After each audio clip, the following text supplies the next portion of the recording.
دجال کے بارے میں بہت سارے حدیث ہیں، لیکن ایک حدیث میں ہمیں دجال کے ایگزیکٹ لوکیشن کے بارے میں بہت سارے ہنٹس دیے گئے ہیں، اور یہ حدیث ہم سب نے بار بار سنی ہوئی ہے کہ ایک دن بھری محفل میں رسول اللہ صلی اللہ علیہ وسلم کے پاس ایک عیسائی آیا اور اس نے اسلام قبول کر کے اپنا واقعہ سنایا کہ میں اور کچھ لوگ عرب سے مشرق کی طرف روانہ ہوئے، ہم ابھی راستے میں ہی تھے کہ اچانک سمندر کا موسم بدل گیا اور ہماری کشتی اپنے راستے سے بھٹک گئی۔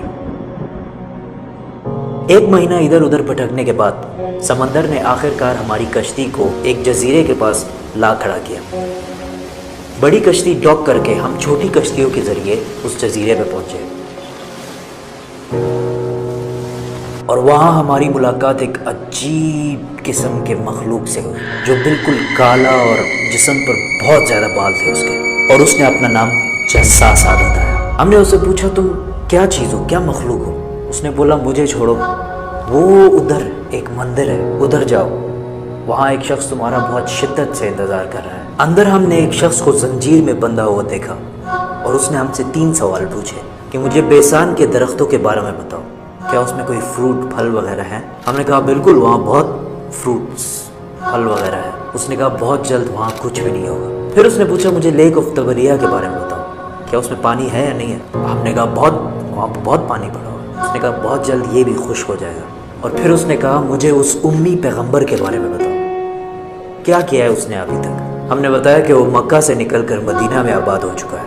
اس نے کہا کیا واقعی وہ یثرب مدینہ آ چکا ہے؟ یہ کہتے ہی اس نے کہا کہ اب میں بتاتا ہوں کہ میں کون ہوں، میں ہوں دجال، اور بہت جلد میں اپنی قید سے آزاد ہو جاؤں گا اور تمام علاقوں میں جاؤں گا سوائے مدینہ یعنی یثرب کے۔ رسول اللہ صلی اللہ علیہ وسلم نے تمام لوگوں کو مخاطب کر کے کہا اے لوگو، یہ ہے یثرب مدینہ۔ تمیم الداری جو کہہ رہا ہے مجھے اس میں سچائی نظر آ رہی ہے۔ یاد رکھو دجال شام کے سمندر میں ہے اور نہ یمن کے سمندر میں۔ اور اپنے ہاتھ سے مشرق کی طرف اشارہ کر کے کہا دجال مشرق میں ہے، دجال مشرق میں ہے، دجال مشرق میں ہے۔ اب سمپل سی بات ہے، ایز وی نو کہ مشرق کی طرف سفر کے بعد ان کی کشتی ایک جزیرے پہ رکی تھی۔ So let's just find out all the islands east of Medina.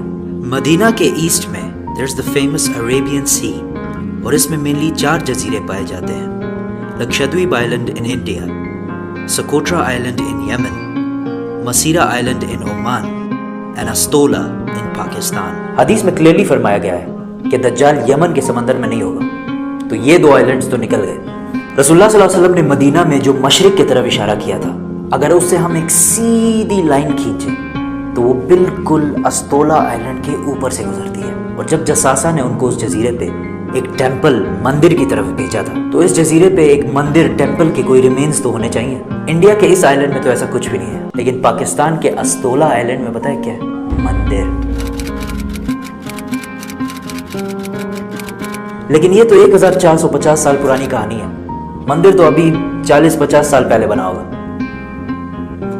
2000 سال پرانا مندر، اور مندر بھی کس کا؟ کالی ماتا، ہندوؤں کی سب سے خطرناک اور خوفناک گاڈس، دیوی، جو دکھنے میں بہت خوفناک اور جس کے جسم پر بھی بہت زیادہ بال ہیں۔ کچھ یاد آیا؟ جساسہ۔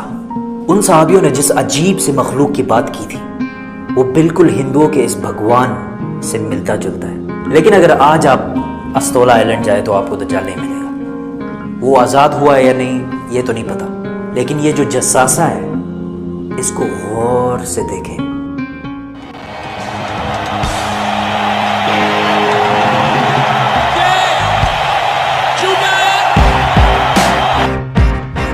نائنٹین 1970 کے امریکن میوزک انڈسٹری کے سب سے بڑے بینڈز میں سے ایک بینڈ رولنگ سٹونز ہے۔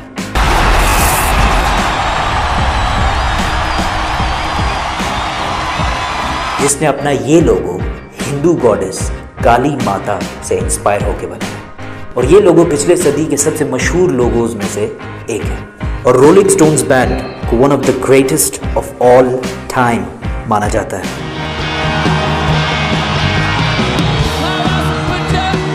ون وے اور دی ادر، دجال کے جزیرے والے جساسہ کا پوری دنیا کے میوزک انڈسٹری اور فلم انڈسٹری کو شیپ کرنے میں بہت بڑا ہاتھ ہے۔